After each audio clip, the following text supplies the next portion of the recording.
Assalamualaikum warahmatullahi wabarakatuh. Saya Muhammad Falagi Fari dari kelas 12 IPA 3 akan melakukan praktikum isolasi dana pada buah alpukat. Tujuannya adalah mengekstrak dan memisahkan DNA tumbuhan atau buah-buahan dengan cara sederhana, menjelaskan keefektifan deterjen dan buah yang dipakai untuk melakukan percobaan isolasi DNA, menjelaskan proses isolasi DNA, dan menjelaskan struktur dan komponen-komponen yang terdapat pada DNA. Bahan-bahannya yaitu 1. Ada buah alpukat. 2. Bahan selanjutnya yang kita gunakan adalah 1 sendok teh garam. Adalah untuk pada proses isolasi DNA berfungsi sebagai penghilang protein dan karbohidrat. Selain itu, garam juga menjaga kestabilan pH lysing buffer dan membantu proses pemekatan DNA pada proses isolasi DNA. Bahan yang selanjutnya yaitu 1 sendok teh deterjen. Nah, di sini kita akan menggunakan deterjen bubuk dan deterjen cair. Mengapa kita menggunakan 2 deterjen ini? Yaitu untuk mengetahui keefektifan dari masing-masing deterjen pada proses isolasi DNA buah alpukat. Nah, penambahan deterjen pada proses isolasi DNA berfungsi sebagai penghilang lipid pada membran sel sehingga membran akan rusak dan dapat melisiskan isi sel. Bahan yang selanjutnya itu 2 atau 3 sendok teh garam air atau aquades. Berfungsi sebagai pelarut dari bahan-bahan yang nanti akan kita larutkan seperti garam dan deterjen. Dan terakhir kita akan menggunakan alkohol 70% atau juga bisa diganti dengan etanol 96%. Penambahan alkohol pada proses isolasi DNA berfungsi sebagai pengkoagulasi DNA, di mana alkohol yang tidak memiliki atau etanol yang tidak memiliki muatan dapat menarik molekul DNA yang bermuatan negatif, sehingga DNA yang tadinya bersifat transparan dapat dilihat dengan jelas berupa benang-benang halus. Nah, kondisi alkohol yang digunakan pada proses isolasi DNA harus dingin. Mengapa? Karena jika kondisi alkohol dalam keadaan panas, DNA yang terdapat pada ekstrak buah akan mengalami denaturasi atau kerusakan. Semakin dingin alkohol yang kita gunakan, maka DNA yang terikat oleh alkohol akan semakin pekat, sehingga DNA yang terisolasi akan semakin terlihat dengan jelas. Untuk alat-alat dan bahan, di sini kita ada blender, berfungsi untuk menghancurkan sel-sel. Nah, proses pembendaran ini berfungsi untuk menghancurkan membran inti sel dan dinding sel, sehingga nanti DNA akan keluar dari sel dan masuk ke dalam larutan. Sebaiknya dalam proses pembendaran jangan terlalu lama ataupun terlalu sebentar. Dikhawatirkan jika proses pembendaran berjalan sangat lama, nanti bukan hanya selnya saja yang akan rusak, tapi DNA-nya pun ikut hancur. Jika proses pembendaran terlalu sebentar, dikhawatirkan nanti sel-sel belum hancur secara menyeluruh. Nah, selanjutnya di sini kita akan menggunakan saringan berfungsi untuk menyaring pada proses isolasi DNA. Ini adalah fungsinya untuk memisahkan sampel DNA yang akan kita isolasi dengan komponen-komponen ya sel lain yang tidak kita inginkan. Selanjutnya kita akan menggunakan sendok. Nah, ini fungsinya untuk mengaduk dan juga mengambil daging buah alpukatnya. Kita juga akan menggunakan lidi untuk mengaduk larutannya. Nah, di sini kita juga akan menggunakan gelas bening yang kita taruh larutan garam deterjen dan campuran. Jadi pertama-tama kita akan memblender buah alpukatnya.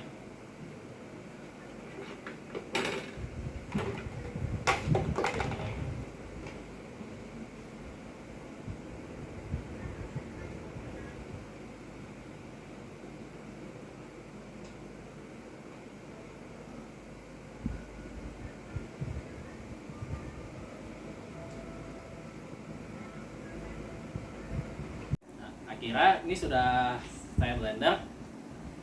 Di depan saya nih bahan-bahannya. Pertama kita masukkan 2 sendok makan garam ke masing-masing botol plastik.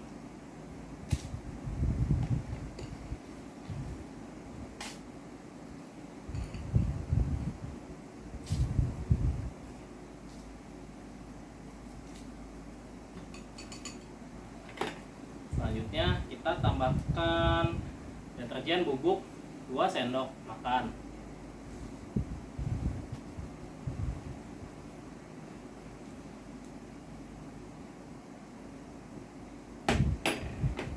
Dan sebelah kanan kita tambahkan 2 sendok makan deterjen cair.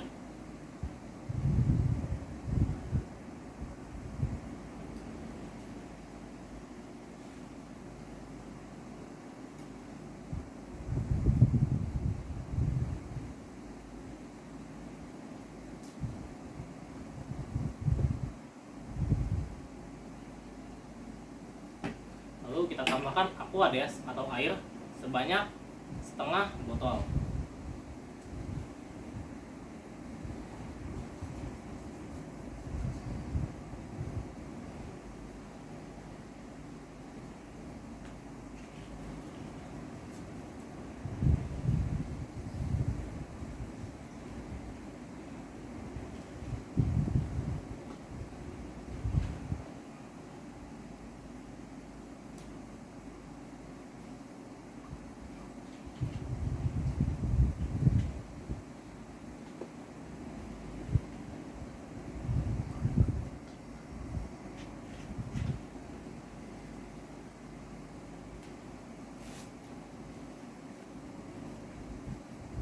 Lalu kita aduk dengan lidi.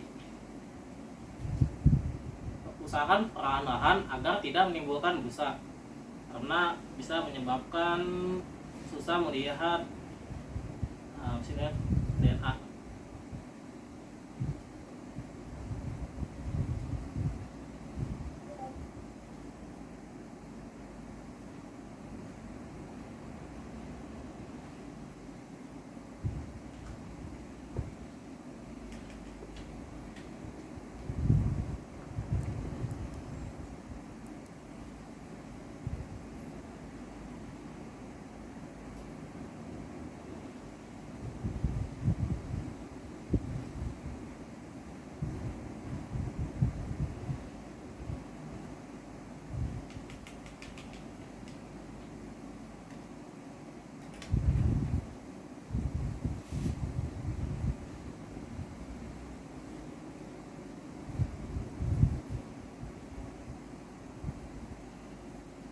Lalu kita tambahkan 2 sendok alpukat yang sudah di blender.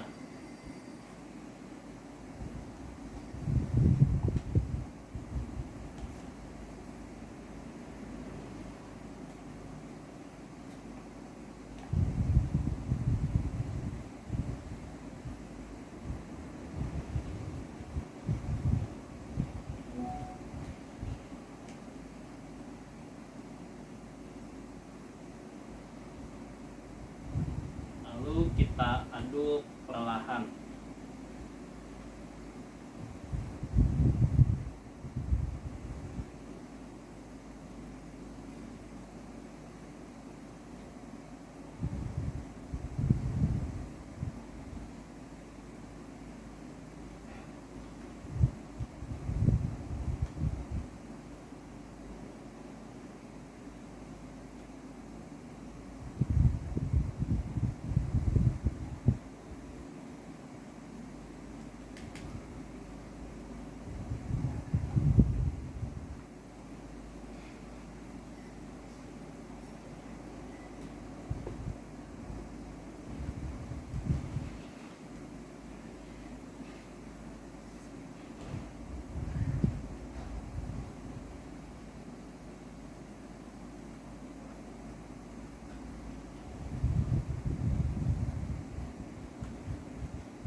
Habis kita aduk, lalu kita pisahkan.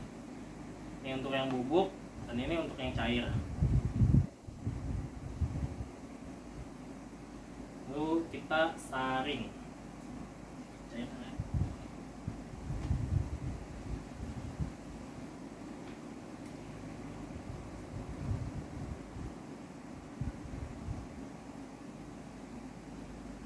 Selama proses penyaringan, kita tidak boleh menekannya, karena akan menyebabkan sesuatu yang tidak diinginkan masuk. Nah, yang cair sudah selesai, kita ulangi prosesnya pada yang bubuk. Kita tuangkan pelan-pelan.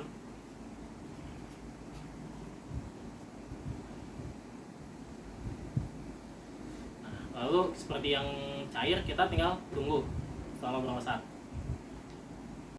Nah, di sini kita sudah selesai ya semuanya. Dan akhirnya kita akan tambahkan alkohol 70% sebanyak 3 atau 4 sendok. Pertama kita akan ke yang cair dulu, deterjen cair.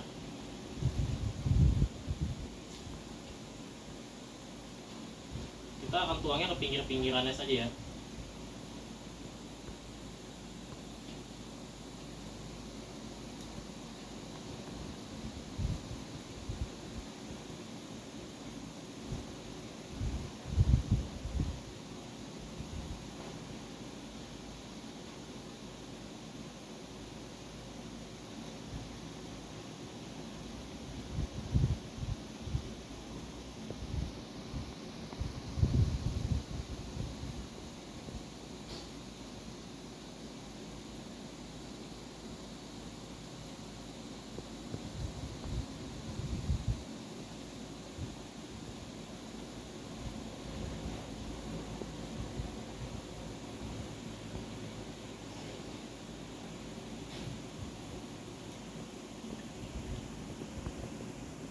Nah, sekarang kita sudah tuangkan, jadi kita tinggal tunggu saja. Nah, akhirnya setelah waktu kira-kira 8 menit, benang DNA sudah mulai terbentuk. Terlihat bahwa yang cair, benang DNA-nya lebih besar dan lebih pekat daripada yang bubuk. Ini menandakan bahwa deterjen cair lebih bagus ya. Sekian praktikum dari saya. Wassalamualaikum warahmatullahi wabarakatuh.